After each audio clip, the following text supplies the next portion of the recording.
حالات دا د عزتمندو چې پاکستان حالات تاسو په خپلو سترګو باندې ګورئ. مسلسل د دین اسلام خلاف سازشونه روان دي. مسلسل دینی او اسلامی اقدارو پورې ټوکې شروع دي. مسلسل چې کم دی څه دي هغه یو خلق یو خاص طبقه لګیا ده او هغوی د دین اسلام خلاف مسلسل سازشونه کوي. د دې د مخې نیولو دپاره الحمدلله الله کریم جل جلاله د یو مرد قلندر انتخاب وکړ او هغه چې کم دی په خپل ایمانی جذبه او ایمانی غیرت باندې د دې سیلابونو مخې ته یو بند کېښوده. کله دوی په یو انداز باندې کله په بل انداز باندې د آسیا ملعونې فیصله راغله. مغرب وی آزاد ہے کې دوی ورته وی درغله. مغرب وی مونږ خفه یو دوی وی مونږ به هم خوشحاله وو. او بیا لاړه په هغې باندې چې کم دی د ملک وزیر اعظم څه واغسته په هغې باندې داد واغسته او وی چې د دې ښځې په عوض کې مونږه 40,000 علما صلحا گیر کړل. خو ظاهره خبره ده چې هغې تر هغې پورې خوشحالېږي نه. د قرآن فیصله ده چې تر څو دې ورسره د هغې دین نه قبول کړی. خو ظاهره خبره ده چې تر څو پورې د هغې غوندې ځان نه جوړ کړی هغې خوشحالېږي نه. مگر دلته خلک لګیا دي د الله او د هغه د رسول غلامي پرېښوده او د مغرب په غلامۍ کې وردننه شو. د هغې خلاف تحریک لبیک چې کوم دی څه وکړه یو مؤثر احتجاج وکړه. چونکې ټول قوم راووته نو دوی په اکه وخت کې څه ونه کړي شو. ورته پته ولګېده چې اوس زمونږ کرسۍ ته پکې خطره جوړېږي. نو یو چې کوم دی بطور یو عام سړی م واده وکړي د وادې پاسداري کوي دا یو ریاست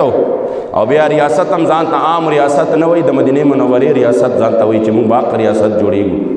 نو څه چلی وکړه په هغې کې بیا چې کوم دی څه وکړل یو معاهده یې وکړه واده یې وکړه او مکه خپلې وعدې نه مکمل طور باندې وروستو شو بغیر د څه خبر نه بغیر د څه وجې نه بیا شروع شو او ناڅاپه یې کریک ډاون شروع کړ. د حضور غلامانو هغه ټول حالات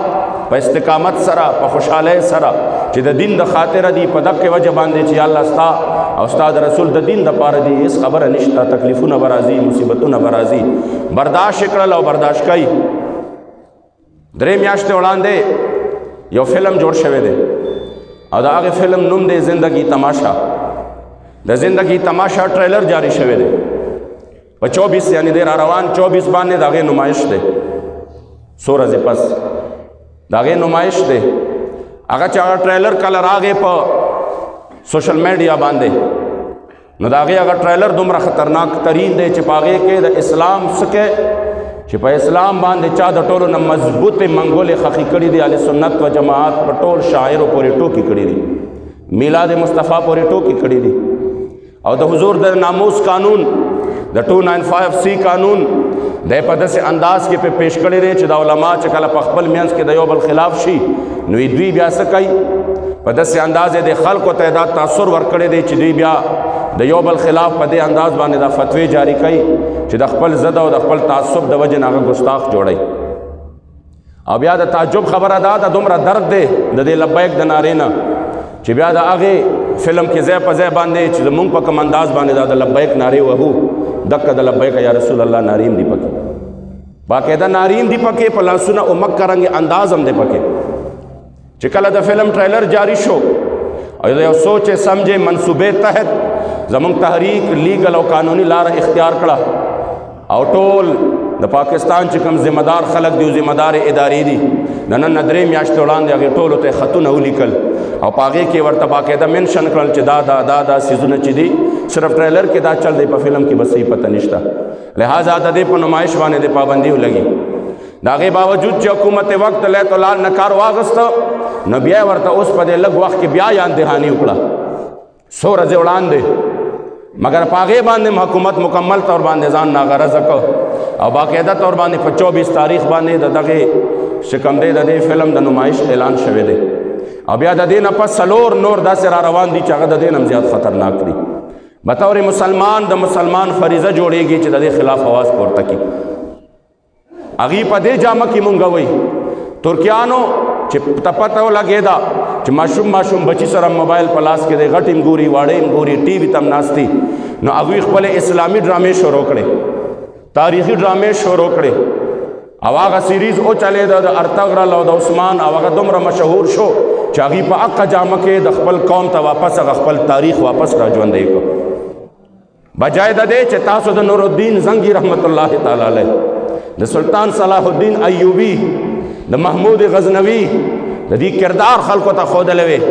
چې د دې دا کردار نه و چې لکه دا کم د نن زمانې د دې بې غیرتو ظالمانو بادشاهانو کردار دی. زما د ملک بچی به سجده کړی وی، زما د قوم بچی به د هغې نه سبق اخیستی وی، نو دوی رالګي راځي صرف د مغرب په ایما باندې مسلمانانو کې اندک فحاشي او عریاني هم کوي. لہذا چې 24 تاریخ باندې هغه د هغې نمایش دی او حکومت وقت په دې باندې څه قسمه ایکشن وانغسته. تحریک لبیک یا رسول الله فیصله کړې دا چې په 22 تاریخ باندې په ټول ملک کې انشاءالله تعالی د دې خلاف احتجاجي ریلیانې وي. دویمه خبره دا د عزتمندو چې د ملک وزیر اعظم د حضور د پاره العیاذ بالله الفاظ د ذلیل استعمال کړو. د هغې خلاف تحریک لبیک استاد صاحب چې کوم دی او نور علماو بار بار یاد دهاني وکړه او هغه ته چې کوم دی بار بار وویده چې دا الفاظ د ډېر زیات خطرناک دي د حضور په باره کې، او دا شرعي مسله ده چې کوم الفاظ ښکاره د ګستاخۍ الفاظ دي، تا د حضور دپاره الفاظ د ذلیل استعمال کړي العیاذ بالله. نو دا الفاظ ښکاره د ګستاخۍ دي، که ستا نیت ته پوهېدې که نه پوهېدې او ستا نیت هر څنګه او زمونږ هغې سره کار نشته، خو د شریعت حکم دا دی چې د دې نه توبه چې ده دا واجب ده، او چې په کوم فورم دی دا خبره کړي په اکه فورم ته نه توبه واجب ده. دا نه چې خبره د ټول قوم ته کړې ده او توبه به ځان له په جانماز باندې وباسې، نه، بیا به ټول قوم ته مخامخ کېږي او دا به ووایي چې او دا الفاظ چې دي دا ډېر غیر مناسب و، د ګستاخۍ و، د بې ادبۍ و. زه د الله او د هغه د رسول نه چې کوم دی د دې معافي غواړم، آینده دپاره به بیا زه څه کومه د داسې کې ډېر احتیاط به کومه. افسوس دا دی تر اوسه پورې د یوټرن بادشاه چې مشهور په دې کې دی، تر اوسه پورې د دې خپلو چې دا واجب دي د ده دپاره د هغې نه رستو شوی نه دی. لہذا ټول قوم به د دغې دپاره اواز پورته کوي چې موږ په هر څه باندې دا بیا د پارټۍ والا هم وي او دا که غیر پارټۍ والا هم وي، پارټۍ هم کلمه د عمران خان نه ده ویلې بلکې کلمه د مدینې منورې د جانان ویلې ده. او درېیمه به عزتمندو د ظلم او جبر انتها ده چې بېګا چې کم دی د زمونږه د باباجي د کلي د امیر المجاهدین د کلي د پنډي ګیب چې کله باباجي گرفتار شو اسې بیسا معاهدې نه پس هغوی صرف د پرامن احتجاج دپاره راوتلي وو، هغوی صرف د پرامن احتجاج دپاره راوتلي وو، هغې احتجاج کو، مګر د هغې احتجاج نه پس چې په اکه ټایم کې کوم ظلم جبر شوی دی هغه یو بل داستان دی. د باباجي رور وراره خاندان والا چې په کوم انداز باندې دي دننه والې ټکولي دي هغه یو بل انداز دی، یو بل د ظلم داستان دی. څو میاشتې کې دا غم تیر شو، بیا د هغې ضمانت وشو د ټي سي کوټ نه. دا دومره وخت چې کوم دی څه چلېده کیس چلېده، بېګا 10 بجې د هغې فیصله کړې ده. فیصلې هم ناشنا دي، وختونه هم ناشنا دي. بېګا 10 بجې فیصله کړې ده او که فیصله تاسو واورې د حیران به پاتې شئ، ګوته په خوله به حیران شئ. فیصله جج دا کړې ده، فیصله جج دا کړې ده چې 86 کسان په دغې مقدمه کې نامزد وو. څومره کسان؟ 86 کسان. 86 کسان په دې کې نامزد وو، یعنې څه نامعلوم وو، ناغه بیا هغه نامعلوم هغې گرفتار کړي دي وروستو په دغه کې، یعنې تعداد یې د 86 برابر کړی دی. په دې کې د یو کس خلاف نه، د 2 نه، د 3 نه، د 86 واړو د 86 واړو خلاف فیصله راغلی ده. او فیصله دا ده چې د باباجي صاحب رور ته د هغه وراره ته همدارنګې چې کوم دی زموږ د تحریک هلته کې ذمهدارانو ته، کارکنانو ته، غریبانان دي پکې 86 واړو کسانو ته هر یو کس ته 55 سال قید ورولې ده. څومره قید؟ 55 کاله. 55 کاله یو کس ته قید اورولې دی او بیا په جرمانې ښودلې دي چې د دې ټوټل حساب ولګې. نن اخبار کې چې کوم دی بېګاني همدا خبر هم راغلی دی، ټول مجموعي طور باندې د 4738 سال قید چې کوم دی مجموعي طور باندې دي ته ورولې شوی دی. جرم څه دی؟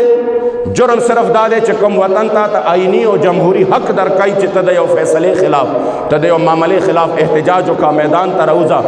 نه توڑ پوڑ شته، نه چې کوم دی په هغې کې قتل و غارت شوی دی، نه د مسلمانانو مالونو ته په هغې کې تکلیف رسېدلی دی. کویم د هغې دپاره نور چې کوم دی څه دي، نور دفعات دي چې کوم سړی که دا سزا واقعي د دې وي، نو چې کوم سړی نن په موږ باندې حکومت کوي اے اروائی باندې ښکاره رپورټونه راغلي دي ښکاره چې کوم دی په هغې باندې ویډیوګانې موجود دي چې ته اډر ورکوه زمونږ د امیر المجاهدین خو یو اډر داسې وښایه چې هغه دا ویلي چې شابه توړ پوړ کوي او شابه دا چلو کوي هغه خو په داسې حال کې چې 12,000 شل پې ورېږي په هغه وخت کې ویلي دي خبردار پولیس والا زمونږ وروڼه دي دي ته بس نه وایي چې چا باندې ګولۍ ورېږي په هغه وخت کې هم لګیا دی مګر بل طرف ته چې کم دی په مونږ باندې مسلط کړی دی هغه ښکاره حکمونه کوي چې په پی ټي وي باندې هم قبضه وشوه فلاني ځای باندې هم وشوه او داسې مو کوي بیلونه هم اوسېځئ دا چله مو کوي سول نافرمانۍ اعلان مو کوي د هغې باوجود هغه دې په مونږ باندې حکمران مسلط کړه دا کم اندېر نګري ده دا کم د جنګل قانون دی بل طرف ته عزتمندو د ملک صدر عارف حلوي هغه دی چې ښکاره باندې اعلان کوي چې نه به یو دکان کولاویږي بند کوي چې څوک نه بندوي په زورې پې بندوي خلکو چې کوم دي دکانونه د خلکو مالونه په هغې کې خراب شوي دي هغه نن د پاکستان صدر دی او ستا د چې کوم دی د عدالت حیثیت دومره دی چې د یو سابقه جرنیل خلاف کله فیصله راغله چې هغه ظلم کړی دی مسلمانان بے شمار شهیدان کړي دي د ملک او د قوم سودا یې کړې ده او ستا عدالت په هغې باندې فیصله ورکړه نو ته دومره روچت شوې چې هغه عدالت فیصله دې مو نه منله او بیا ورپسې روچت شوې د هغه عدالت دې د سره ختم کو د هغې آیني حیثیت دې ختم کو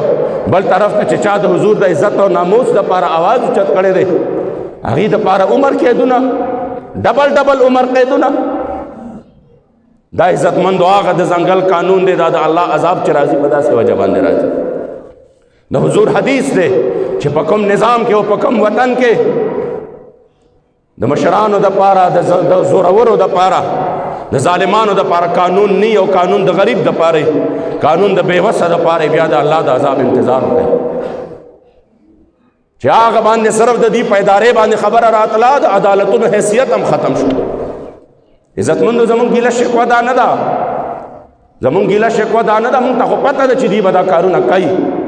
مونږ ته خو پته ده چې دوی به چې کوم دی هر حربه استعمالوي او عزتمندو الحمدلله چې چا خپل ژوند د حضور په نوم باندې وقف کړي وي والله چې دا خبرې د هغې په وړاندې هېڅ حیثیت هم نه لري مونږ صرف د دې قوم نه دا مطالبه ده چې قومه تر کم ټیمه پورې به تاسو د ذلت د رسوایۍ چې د روټۍ دپاره هم تاسو چې کوم دی خودکشیانې کوئ هغه ورځې په کراچۍ کې خودکشي شوې ده یو نوجوان خودکشي کړې ده په سوشل میډیا باندې دا خبر ټول دغه هم راغستی دی پرنټ الکترانیک میډیا هم راغستی دی خودکشي په څه وجه کړې ده خودکشي په دې وجه باندې کړې ده چې دغې بېوسه او بېدسه پلار ته خپل ته بچو ورته وی چې بابا زمونږ یخني ډېره زیاته کېږي مونږ له سویټرې راوړه ګرمۍ پلار چې بهر ته وتلی دی هغې وی د کومه راوړم ما سره خو د روټۍ پیسې نشته بچو چې تاسو له زه روټۍ صحیح برابر کړم تاسو پکې ما نه سویټر هم غواړئ ظاهره خبره د خپلو بچو ته مخامخ کېدی نه شو بچي ضد کوي ماشومان وی پوهېږي نه وي زما د پلار د دنیا د ټولو نه مالدار ترین سړی دی چې بهر ته وتلی دی او هېڅ هم نه دي پیدا کړی یو خط یې لیکلی دی او په هغې کې لیکلی دي چې زه خودکشي کوم او زما د مرګ نه پس که د چا پړه کې رحم راغی نو زما بچو له سویټر یوسئ بیا اکه سړي سا ورکړې ده خودکشي کړې ده او ماشومان ګلونه بچي سر ته ولاړ دي چې بابا که مونږ ته پته وې چې ته به ځان سره دا چل کې مونږ به ټول عمر په یخنۍ کې تېر کړی وې خو تا ته به مو نه وې ویلې چې کوم وطن نظام دې حالت له راورسېده مونږ مکه نظام کې خپلې چې کوم دې سټونه ورکړي دي چې کوم نظام کې قانون د ډمانو دپاره نه دی چې په کوم د ریاست مدینه دعویدارو کې ستا د ریاست دروازې د اسمبلی هغه چې کوم دی ډمې او هغه ښځې چې د هغې نومونه زه نشم اخیستی هغه په خپلو خپو باندې کولاوئ نو بیا پوه شه چې د دې ملک واګې د چا په لاس کې دي چې مونږ اوس هم بیدار نه شو عزتمندو چې په کومه دنیا کې د ځناورو دپاره اواز پورته کېږي د اسټرالیا ځنګل کې اور لګېدلی دی ټول خلک پریشانه دي د ځناورو دپاره خو ستا د 80 لکو مظلومانو کشمیریانو دپاره څوک هم پریشانه نه شو ستا د 10 لکو ماشومانو بچو د عراق دپاره څوک هم پریشانه نه شو عزتمندو ګیله دغه ده چې بیا مونږ هم په دغه نظام کې خپل سر ورکړی دی بیا مونږ هم په دغه نظام کې چې کوم دی لګیا یو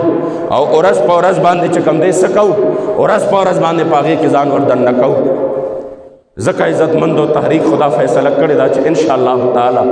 چې په هر صورت باندې وي د دې ظلم د دې جبر او د دې چې کوم دی اندیر نګري او د دې جهالت خلاف به انشاءالله تعالی په هر میدان کې د ټولو نه اول ولاړ وي انشاءالله.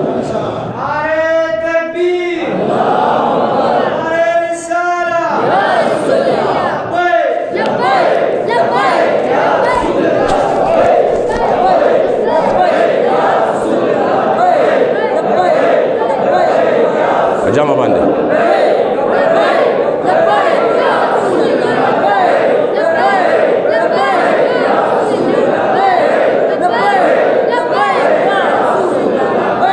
عزتمندو مشکلات تکالیف برازي او دا حصہ ده د جون جنگ یرموک کې چې کله صحابه کرامو د دومره لوی لښکر سره د درې نیمو لکو سره لګیا وو او د حضور علیه السلام عاشقان او غلامان ورسره چې کوم دی د ډېر کم تعداد باوجود 36,000 نبرد ازماو نو په هغه وخت کې دا سلسله لږه اوږده شوه نو صحابه کرامو ته صحابیاتو خط راولېږه خالد ابن ولید ته لوی لوی صحابو ته خط یې ورته راولېږه ورته وی چې مه خفه کېږئ انتم انصار الله